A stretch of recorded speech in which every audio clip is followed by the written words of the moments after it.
என் ஜனங்கள் நான் அளிக்கும் நன்மையினால் திருப்தியாவார்கள்.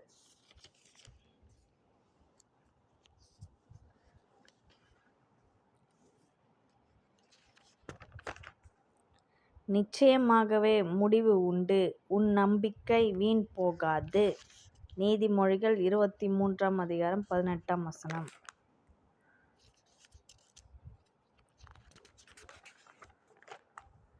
உண்மையுள்ள மனுஷன் பரிபூரண ஆசீர்வாதங்களைப் பெறுவான். நீதிமொழிகள் 28:20.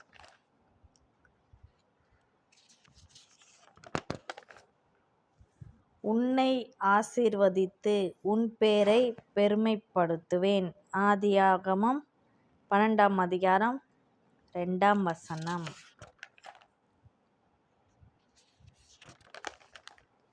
என் ஜீவனுள்ள நாளெல்லாம் நன்மையும் கிருபையும் என்னைத் தொடரும். சங்கீதம் 23:6.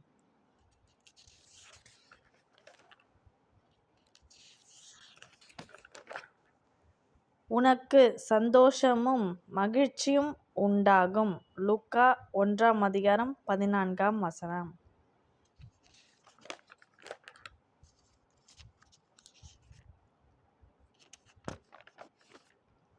ஆமென்.